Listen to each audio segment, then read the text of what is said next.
This is the Seller Process Podcast, where we talk about the best systems, processes, and SOPs for your Amazon business so that you can regain control of your time, build up your team, and scale your e-com empire. Welcome, entrepreneurs. Gianmarco here. I'm super excited about this conversation today because it's going to be about product selection and profitability, which I think they are the cornerstones of a successful Amazon business. And if that's not enough, we have a true Amazon veteran sharing his knowledge with us. I'm talking about Neil Twa. He's the founder and CEO of Voltage Digital Marketing. He has been launching, operating, and growing private label e-commerce businesses for the last 9 years. As of today, he and his clients have sold over $100 million in physical products, primarily through the Amazon FBA channel. Neil shares his blueprint for how to build an online business that can generate a passive six-figure income in just 12 months, while setting up the business for potentially millions in sales within 18 months. Welcome, Neil. It's great to have you here. Thank you for having me. I appreciate it. Excited to be here. Awesome. So guys, as you may know, in each episode of the Seller Process Podcast, we discuss about a specific system, a process, an SOP, and we always share with you some templates, flowcharts, or checklists, or some other complementary materials to the show that you can download and use in your business. So this week, Neil is sharing with us the profitability analysis sheet that he uses in his company to help Amazon sellers scale their businesses to 7 figures. So you can download that in the website at thesellerprocess.com in the show notes of this episode, or you will find the link in the description of the YouTube video. But essentially, this is a spreadsheet that points out the profitability metrics for us to understand if each product idea is a potentially good one or one that we should pass on. All right. So before to start going through this spreadsheet, I would like to talk with you, Neil, about how do we fill up this spreadsheet with great product ideas so that then we can evaluate them for profitability. Yeah.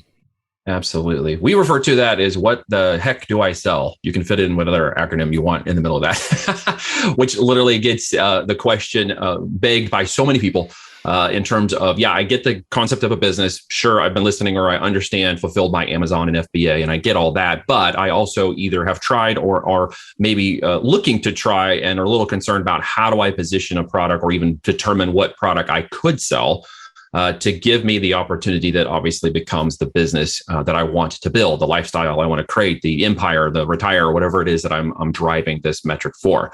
One of the simple things I like to do is a quick little exercise I'll take you through right now.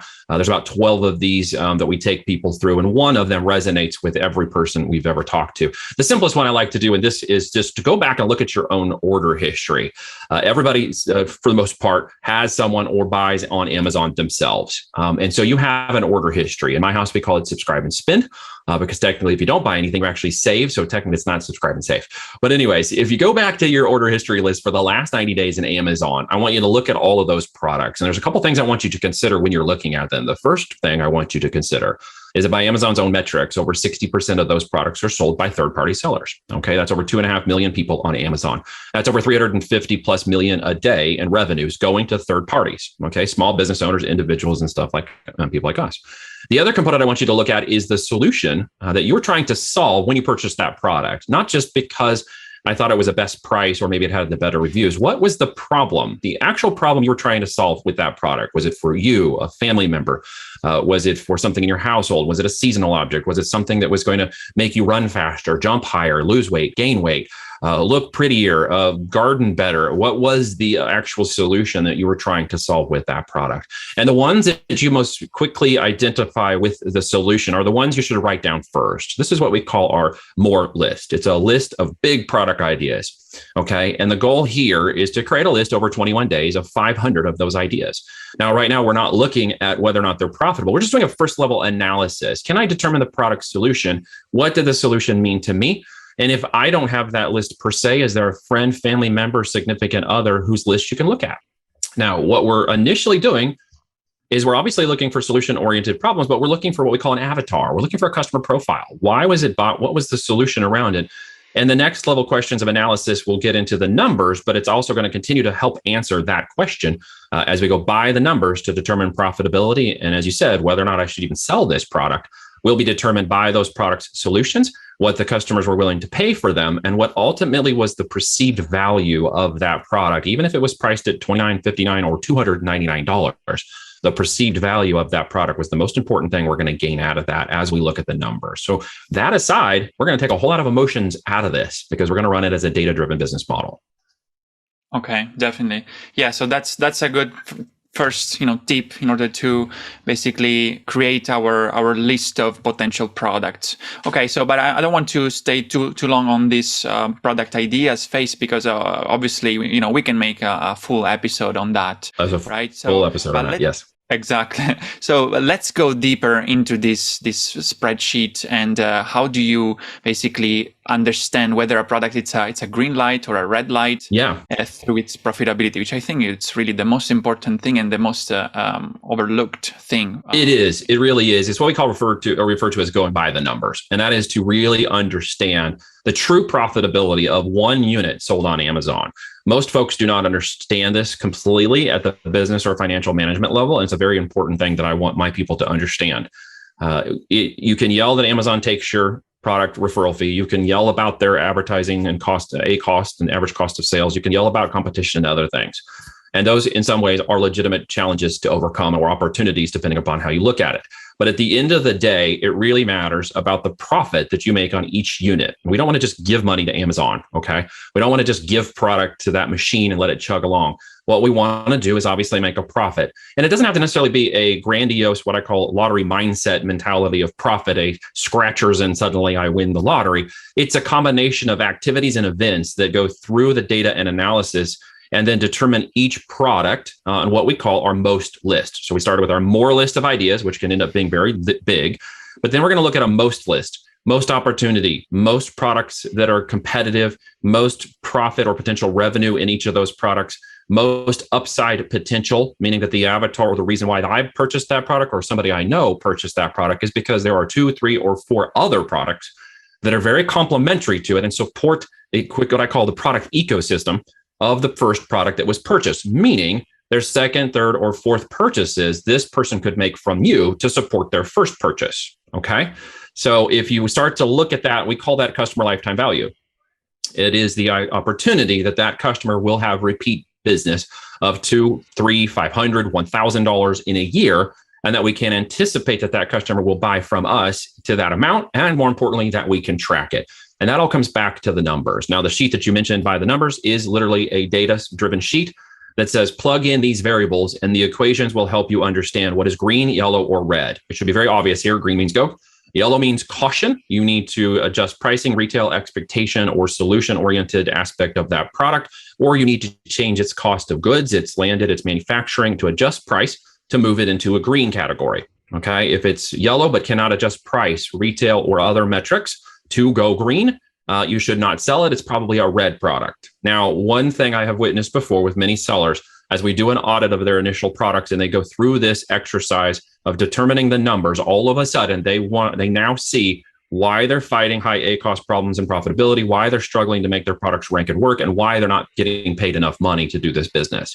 And it wasn't until that exercise that many of them define that. So if you're new and you're considering this opportunity, is a very good exercise to make sure that you're not spending life savings, money you don't have, and other things on products that are not really going to ultimately make you successful, make you profitable, and help you compete in the marketplace correctly. Right. So guys, really what I really love about Neil's philosophy and strategy about how to go about in the Amazon business is that he focuses on the fundamentals.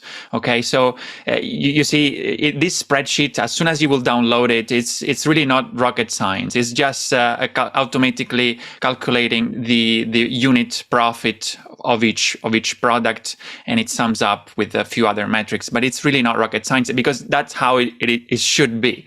You have to get that profitability of that product first to build a profitable brand and to build a profitable product. And I know that sounds like common sense. And I know you've probably heard somebody say that before, but I will tell you in my own personal experience, and I'm sure you've seen this too, many sellers are not practicing this. Either they're not being taught, they don't understand, or they just haven't done the exercise and activity that it takes to define that product, find that product, and then know with confidence when they launch it, they are profitable, they know their market, and they know their numbers. I've gotten on many calls and asked people, do you know your numbers? What is your profitability? Can you talk about your margins or your net margin? What is your EBITDA? And many of them kind of go bloop. They just kind of gloss over. So they're still in that concept of side hustle or hobby businesses. And what I'm talking about is building a real business with intrinsic value, real profitability from the very beginning, because it has a very real exit potential when done correctly. The end in mind is very important, keeping the end in mind when building, okay? So that is why this whole fundamental component is set for you to find those right products. Go to Gold Mountain, dig here in the profitability, stay here. Don't go over to Dry Gulch and pan with everybody else, because so many end up in Dry Gulch and wondering why 3 or 4 months later, I spent 5 or 10 grand on products that don't sell. And that was all I had to do. And now I'm stuck. I got married to my products and now I can't divorce them. Right. And it's painful to watch. Yeah, absolutely. It is a really a common mistake, I would say, and Big people, one. Usually value or like validate their products based on really a large number of other factors, and sometimes, really very often, actually, profitability is not the major part of that validation process. No. People go through like search volume, number of keywords, several other factors about competition and so on, which are important, yes, but they really overlook the importance of profitability metrics. Those are all indicators, right? What I refer to as indicators. They are all indicators and evidence of what we understand about the market currently and the competition in the marketplace. And those are all things to consider, but it's very important to consider those 3 potential profit metrics. Those are really all that matter at the end of the day. If I'm going to compete in the marketplace against you and I want to become the top dog in a relatively short or realistic amount of time frame, whether that's 90 or 120 days, I want to own that category so I can stay there for years. Then, as Jim Collins says in Good to Great, I'm willing to pull the rock up and look at the ugly squiggly things and do the work and make sure that when I launch a product, I know my 4 or 5 top competitors. I know their profitability, if estimated or as close as possible. I know their product value and I know my product value. And I know that in time, I will take their products and own it, right? It's a very confident process of that game plan when you approach it from this methodology. Yeah, exactly. So let's talk about these 3 metrics that you mentioned. You mentioned before in the spreadsheet as well. So it's margin, the net profit, and the ROI. Right. So these are the 3 main metrics of profitability. What's right. Your recommended thresholds? What people should look at in terms of like a good, healthy margin, ROI, and so on? Well, the one metric that really begets the other 2 to stay focused on is that net profit per unit. That is the money that you actually put in your bank account off of that unit sold every 2 weeks. And that's all that really matters at the end of the day.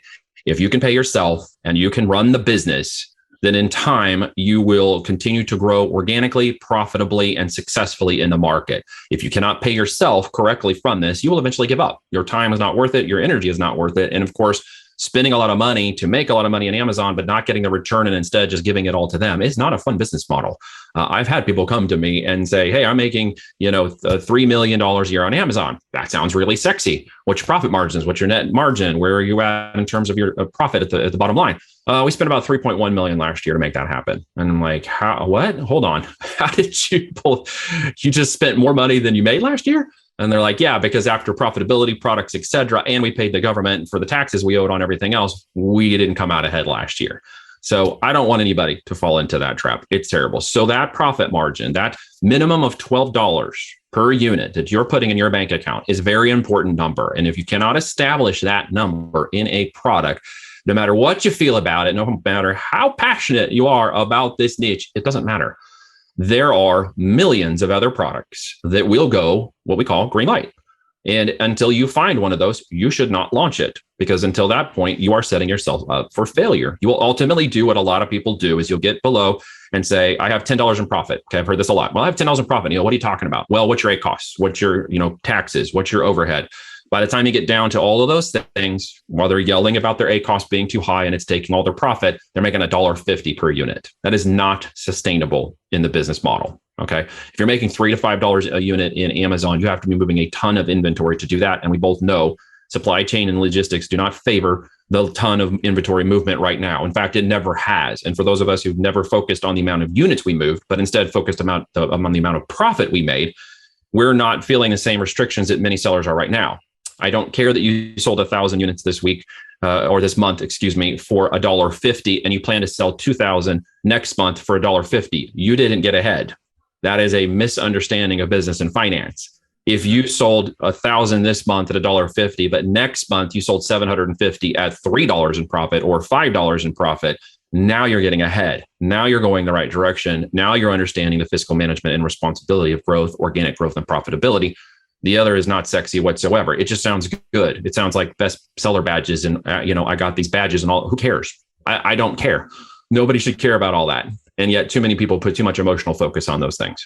Yeah, absolutely. That's interesting. Something interesting you just said, and I'm interested to ask you, because it seems like a counterintuitive thing. Usually people think that the more products you sell, the more you benefit of economies of scale.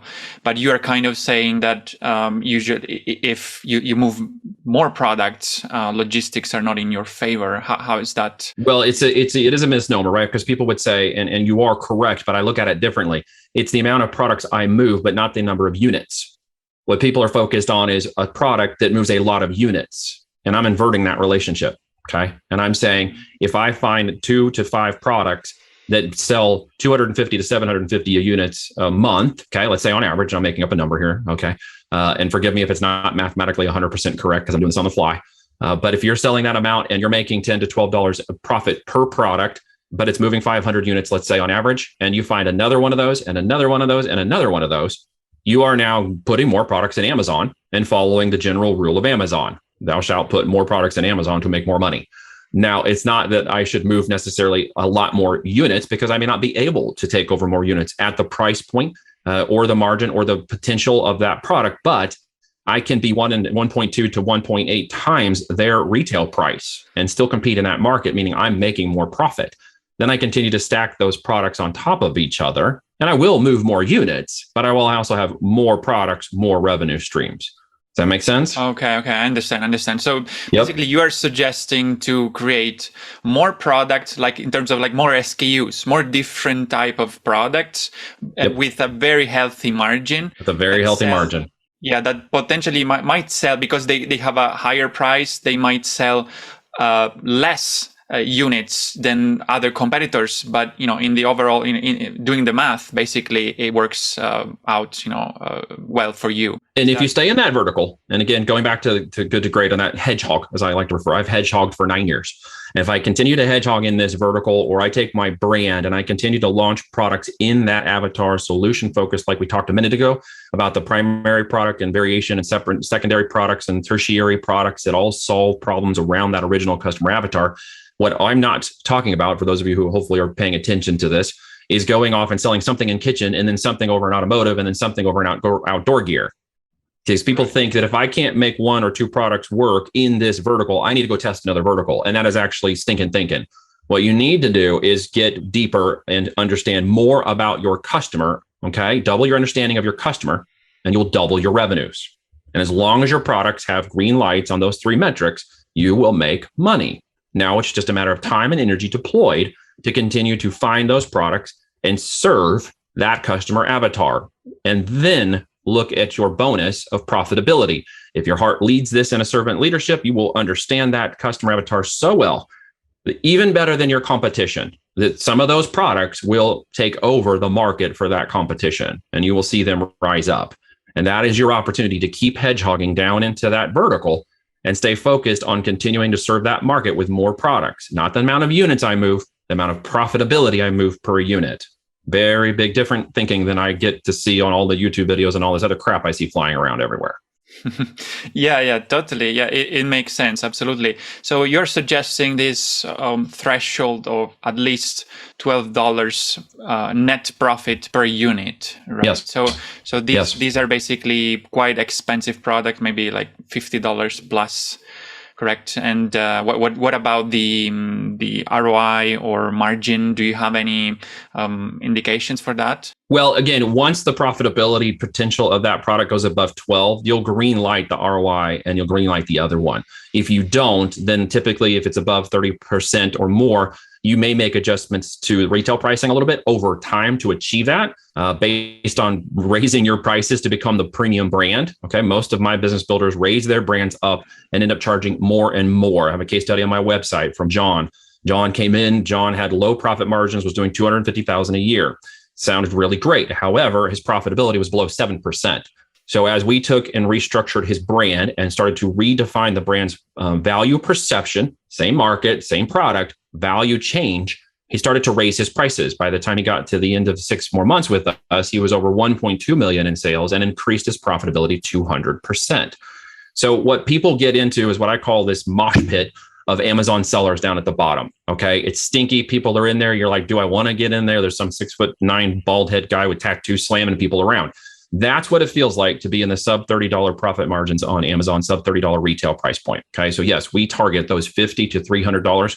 It averages around $80 to $125 in retail price point. And you have now raised an affinity of a solution-driven person, okay, who is now looking to really solve their problems, not necessarily at the price point level consideration, but at the solution consideration level. And they may pay $120 for something someone else is willing to pay $50 for, but they have a belief that their solution is going to be a $500 and this is a deal that they're getting, okay? So it's a different avatar, different spin.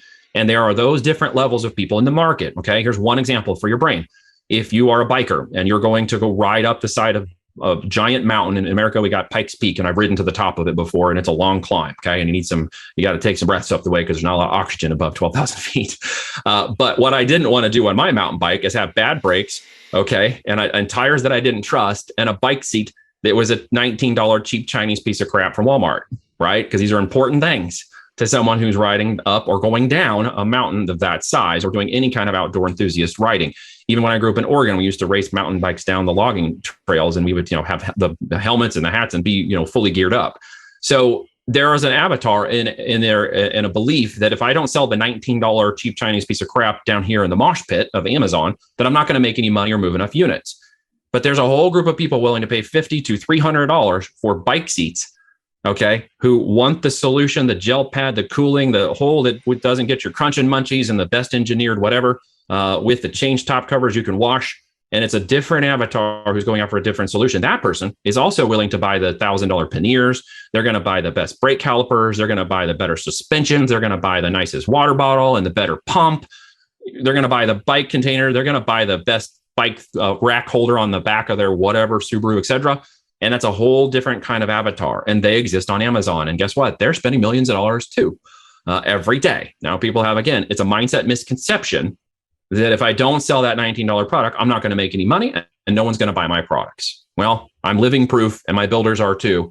And they can speak for themselves about how that is an actual lie being told that most people do not appreciate, understand, or fully recognize. But if they can, it will really unlock the Amazon opportunity. Yeah, totally makes sense. And I really love that concept. And something that I would like to go deeper with you in terms of a topic that you mentioned before is that of the one metric that it's very common in e-commerce in general, but I think it really got lost in the Amazon space, which is the customer lifetime value. I started my journey in e-commerce. It wasn't on Amazon. I had like my own e-commerce in China selling food, so it was a totally like my own platform. We developed our platform. So I got trained by the kind of the investors that we got invested by about the importance of customer lifetime value. That's really the main metric in e-commerce. But it seems like in Amazon, like Amazon sellers are really forgot about this metric. So, but it's something that you really stress. I don't know if they've forgot. I do really stress it because on any other playing field in the e-commerce world, it is a critical metric of determining the value of that customer to the business. And in any business, it's the valuation of what we call the intellectual property, the capital, the people, the buyers, and their information in that business that determine its sellability and the value of that business at time of sale. Now, if I'm considering it to be a side hustle or a hobby business, and I'm more focused on short-term gains, but I still have this idea, a concept, lifestyle, mindset, entrepreneur kind of thing going on, yet I'm still thinking very short-term, I'm not really recognizing the key points in which someone like myself or my portfolio group would buy this asset that you're spending time, money, and energy developing. If you're going to do that and be serious, then you really need to understand what it takes to run it as a business. So yeah, I hammer on customer lifetime value because it is a trackable and determinable metric within Amazon when you are looking to actually understand it, value track it, and determine the types of products your customer would buy 1, 2, 3, and 4 times from you. That's a little different than the value proposition of price only or even reviews only, because we can launch products with no reviews and still outcompete with our competitors on a proven methodology. The difference becomes the value proposition of that product to the customer. Let me give you a quick mind movie here for you. Wake up, hurt tooth, totally painful. Knew you should have taken care of it 3 days ago, but you let it go. And then you woke up this morning with so much pain, your right eye's chunked off to the side, your head's leaning over, and you're like, oh my gosh, I'm going to die. I have got to get this tooth thing out of my head or fixed or whatever. So you call up the dentist and he says, hey, great, I can take care of it. It's going to take me 1 hour to take care of that for you. And it's going to cost $300. Then you're thinking back to the last 3 days of how you suffered, realizing what the next 3 days are going to look like. And so you quickly ask, what's the other option? What else can I do? How can I get done faster? And he says, great, I can take care of that for you in 10 minutes for $500. Do you want that? Yes, give me that. I want that. I'll pay the $500. I want it now. That person exists in every application, place, product, or brand online. And they are people who are driven for solutions based on the pain or suffering they're trying to overcome or challenge they're trying to identify or overcome again in their life situation or family member, okay, or children or husband or wife or whatever. And they are going to go and buy more of those products. And when they trust your brand, they will continue to spend more money with your business. So I look at it and we determine our business value based on that fact that a customer could not only go in to subscribe and save on our products, even if they only buy it every 3 or 6 or 9 months, we can consider that to be an additional CLTV for that customer. And of course, the secondary and tertiary products that we can identify that are value added to that customer and will get them to purchase from us multiple times. Now I have a real business. In the online world, that's referred as the back end. You may have heard of free plus shipping products. You may have heard of lost leaders and this kinds of things. Real business done on multiple 7 figures is done on the back end of the business with repeat customers buying from you. And it is completely possible to see that and do it within the FBA channel. Yeah, that's very interesting. Do you have ways? I know given the time, we cannot really go too deep into lifetime value because it's really like a big topic that we can really make one full episode on that. But in terms of like strategy, just giving a few more examples on how people can really start focusing on customer lifetime value and how can they take advantage? How can they shift, their mindset, because it's a metric, so you just need to, it's already there. You just need to be aware of that and start shifting your strategy and mindset to work more in favor to build a better lifetime value. So how can people do that on Amazon specifically? Well, I'm going to take Amazon out of the equation for just a second because it's just a vehicle. We could just as well be talking about a WooCommerce, Shopify, or a funnel or some other vehicle in which you're driving to get to your customer, okay? Because that's really the end result of this whole thing. It's the customer and their value and emotional connectivity of the value to your product and brand. That's ultimately what this comes down to. So the simplest answer is to take away those things for a second and look at the customer. If right now I were to pull you on this call and ask you to define your customer avatar, I would expect you to spend at least 3 minutes or more telling me about your customer and getting me to really understand and believe that you know who your customer is, what they're doing, what their problems are and they're trying to solve, and what is of value to them. And I will tell you, in my experience, most people do not know that. And when most people are asked to give their value of their avatar and who they are, they don't really understand. Again, I will go back to this. It's a very fixed point, and it changes in your mindset when you're willing to do the time, energy, and effort to really understand your customer. Okay, really understand who they are. And if you can put a name to it, if it's you, if it's your spouse or significant other, it's a friend of yours, it's the person's Jamie, Sarah, Katie, whatever their name is, it's Bob, Jonesy. Jonesy. I can come up with another name. That's terrible. Nobody's named Jonesy. John. There we go. That was what I was going for. If you can put a name to them and then describe who they are, describe their life, their passions, where they live, what they're about, what you know about their history, their person, etc., you can now really understand the driving forces behind their buyer decisions. That is the most key metric, because when you sit down to look for that and you take your more list and put it in your most list and then go driven into the numbers, you will be looking for products that solve that solution. You won't be off looking for things that solve your solution and what's in it for me. You will be looking at a solution-oriented idea and mindset that says, what's in it for my customer? And so many people do not make that simple move and mindset shift. From there, so many things fall together down the line. The products fall in line, the brand falls in line, the profitability falls in line, and of course, sales, organic growth, and product metrics in the system start to flow with what we call the Amazon slipstream. Okay, the products, the alignment, and the brand, and it flows. And then you see predictable 90, 120-day, 12-month organic growth. You see your products and things moving up, and you aren't having to necessarily force it, push it, or try to manipulate it through any other type of mechanism, coupon, keyword, other types of things, jacking with reviews. Again, if no one's ever said this on your show, there's just like a really simple commandment list for Amazon. First one, thou shalt not manipulate reviews. Second one is refer to number one, in case you didn't understand. Those are the top things on Amazon, right? So people tend to think that the manipulation, the coupons, the discounts, the playing with stuff, the offsite traffic manipulation, or anything else is truly going to positively affect their brand when they have really no good, deep understanding of their customer. Solve that problem, and the rest of those things will go away. Totally. Yeah, that's, I think, really one of the most important thing to consider to nail first in your business, knowing who your customer is and then understanding your numbers. This is really boils down to these two things. But yes, people get lost into all these like keyword research tricks and ways to a lot of smoke and mirrors. Shortcut. Yeah, it needs to be done, but so much of it is focused in smoke and mirrors.